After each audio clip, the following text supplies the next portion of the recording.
அன்பு நண்பர்களே, அனைவருக்கும் அன்னை சமையல் உமாவின் அன்பான வணக்கங்கள். இன்றைக்கி அன்னை சமையலில் பார்க்க போகிறது பூரி சப்பாத்திக்கு சூப்பரான சைட் டிஷ் பச்சைப்பயிறு கிரேவி.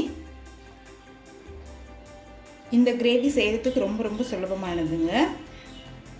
வாங்க பச்சைப்பயிறு கிரேவி எப்படி செய்கிறதுன்னு பார்க்கலாம். 1 கப் பச்சைப்பயிரை 2 மணி நேரம் ஊற வச்சு எடுத்து வச்சுருக்கேங்க. தேவையான அளவு தண்ணி. இப்போ மூடி போட்டு குக்கர்லேருந்து 2 விசில் வந்தோடனே இறக்கி வச்சிடலாம்.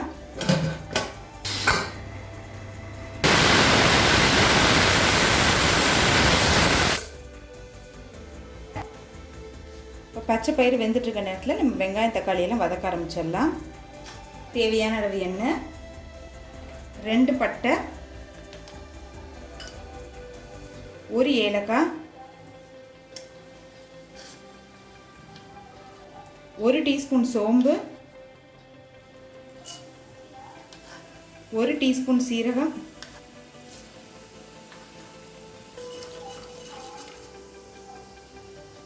கொஞ்சம் கருவேப்பிலை,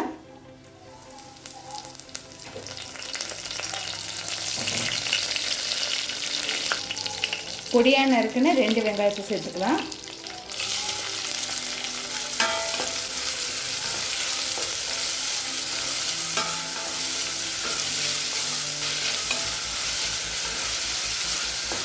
ஒரு டீஸ்பூன் இஞ்சி பூண்டு விழுது,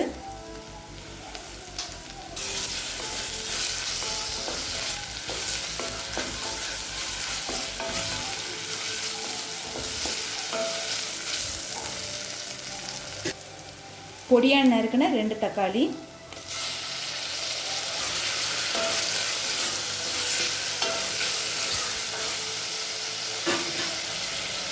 தேவையான அளவு உப்பு,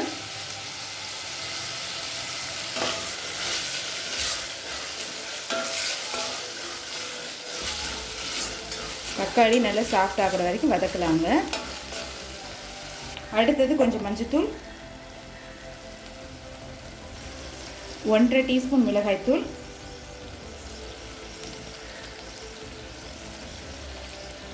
1 டீஸ்பூன் தனியாத்தூள்,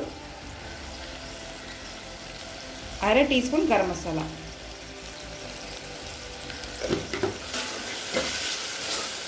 கரம் மசாலா நீங்கள் விருப்பப்பட்டால் சேர்த்துக்கலாங்க.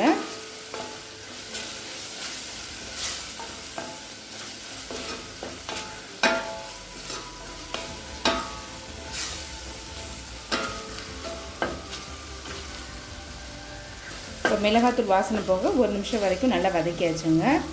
எண்ணெயும் பாருங்கள் சைடில் பிரிஞ்சு வந்துடுச்சு.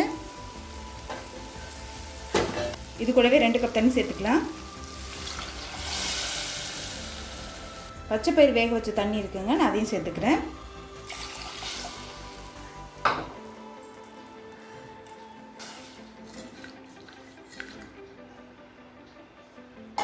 இப்போ வேக வச்ச பச்சைப்பயிறு இதில் சேர்த்துக்கலாங்க.